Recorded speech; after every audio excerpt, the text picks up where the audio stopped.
Hey everyone, my name is Dragonheart, the Prince of Wales, and welcome to a video on my channel. Now today we're going to discuss why I think Total War could pull off a very good Game of Thrones game.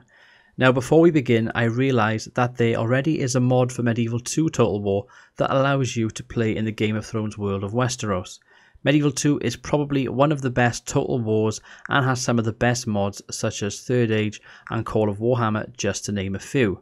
However, this game is now over 10 years old, and while it is still an enjoyable mod to play, is now starting to show its age.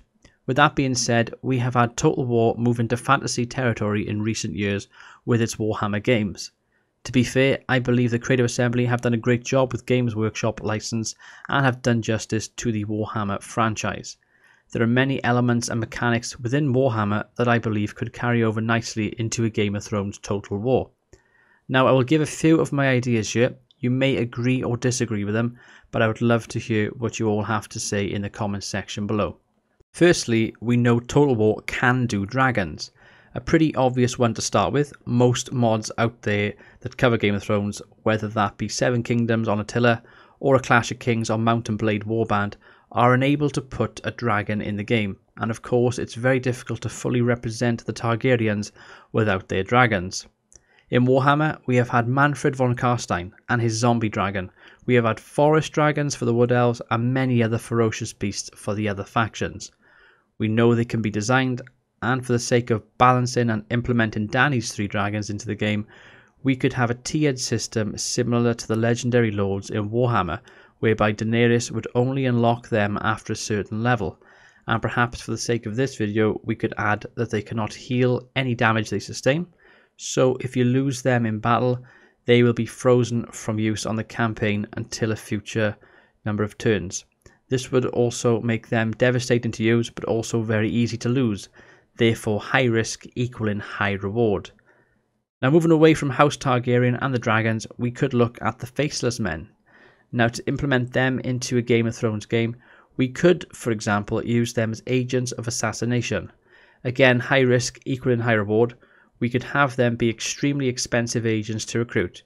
Maybe 30,000 just to recruit them, and then also a very high upkeep as well. However, there should be something like a 99% chance of a successful kill rate. Or maybe even forego this, and you have to do a quest for the Faceless Men first. Maybe they grant you 3 wishes. This could be something narrative driven. I'm thinking something along the lines of Arya Stark from the TV show. Now there is another reason why I think Total War is perfect for a Game of Thrones game, and that would be the amount of armies, historical battles and unique interesting characters the franchise has. We have House Stark in the north, House Greyjoy of the Iron Islands, we have House Arryn of the Vale, House Tully of the Riverlands, House Lannister of the Westerlands, House Baratheon of the Crownlands, we have House Martell of Dorne, House Tyrell of the Reach, and finally of course House Targaryen. I've just named 9 factions there, all of which have unique units, strengths and weaknesses. For example, House Tully are gonna be strong with longbow units. House Greyjoy should be good in naval combat and receive bonuses. I'm thinking something along the lines of the Mori clan from Shogun 2 for this one. And House Targaryen should be strong in close combat with phalanx units such as the Unsullied. Maybe they'll play something similar to Sparta in Rome 2. All of these factions are already fleshed out and would make for fine starter factions in a Total War based game. On top of this, Creative Assembly could add unique locations such as Storm's End, Casterly Rock or King's Landing, and even have historical battles like the Battle of the Golden Tooth, etc. By the way, by clicking the I button at the top of the screen, this will take you to my recreation of the Golden Tooth battle. I did this by using the Seven Kingdoms mod for Total War Attila. Now, I mentioned 9 core factions that will be playable in the base game, and I realised that DLC is the current format for modern game developers to make extra income during a game's life cycle. We have seen this from Creative Assembly in the past with DLC such as the Greek States for Rome 2, the Longbeards for Attila, and the Wood Elves for Warhammer. If Creative Assembly wanted to, I'm sure as DLC at a future date, fans would love to play as fully fleshed out factions such as House Bolton, House Tarly and the Night's Watch.